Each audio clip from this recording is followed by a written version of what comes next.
YouTube சொந்தங்கள் அனைவருக்கும் காலை வணக்கம். இன்றைக்கி பார்த்திங்கன்னா இந்த மாதம் ரொம்ப வெயில் தாக்கம் அதிகமாக இருக்குது.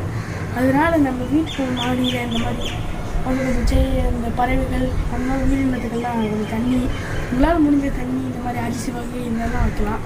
அப்புறம் தான் நம்மளுக்கே பின்னாடி வைக்குது. நம்ம பறவைகள்லாம் கொஞ்சம் யோசிச்சு பார்க்கணும்ல, அவங்களுக்குலாம் தண்ணி கிடைக்கலனா. அப்போ அதே மாதிரி உங்கள் வீட்டு வாசப்படி இந்த மாதிரி இடத்துலலாம் கொஞ்சம் பக்கெட் மாதிரி வச்சு அதில் கொஞ்சம் தண்ணி ஊற்றுங்க ஃப்ரெண்ட்ஸ். அப்படின்னா தான் இந்த நாய் இந்த மாதிரி கீழே உயிரினத்துக்கெல்லாம் தண்ணி கிடைக்காம அந்த தண்ணியாக குடிச்சிக்கலாம் ஃப்ரெண்ட்ஸ். இப்போ வாங்க நம்ம இயற்கையில் வச்சு இதெல்லாம் வைக்கலாம், தண்ணி ஊற்றிக்கலாம் ஃப்ரெண்ட்ஸ். அப்படின்னா தான் செடி இந்த மாதிரி இதுகளுக்கெல்லாம் தண்ணி ரொம்ப அதிகமாக கிடைக்கும். நம்மளுக்கே தண்ணி கிடைக்காம சும்மா இந்த எங்கெல்லாம் கடைக்கு போயிட்டு வந்தாலே ரொம்ப வறண்டு போயிடுது. அதனால் அவங்களாம் கொஞ்சம் யோசித்து பார்த்து கொஞ்சமாக தண்ணியெல்லாம் வைக்க ஃப்ரெண்ட்ஸ்.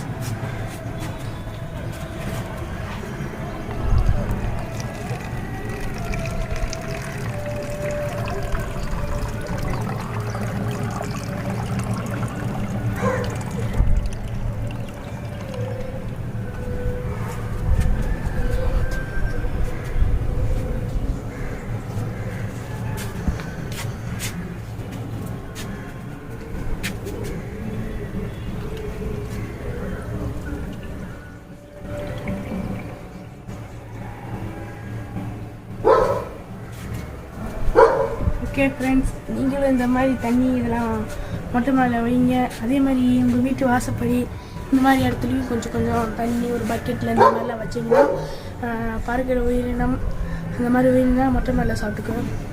அதே மாதிரி கீழே வாசப்படியில் அந்த நாய், கோழி, எறும்பு இந்த மாதிரி உயிரினம்லாம் தண்ணி அங்கே சாப்பிட்டுக்கணும் ஃப்ரெண்ட்ஸ். ஓகே ஃப்ரெண்ட்ஸ், பாய்.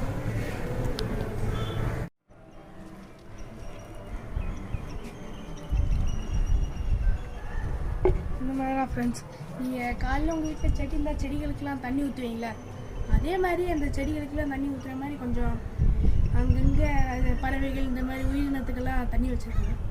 ஓகே ஃப்ரெண்ட்ஸ், இந்த வீடியோவில் அவ்வளோதான். நீங்களும் இந்த மாதிரி வீட்டிலலாம் இந்த தண்ணி வைப்பீங்க நான் நம்புகிறேன். Bye friends.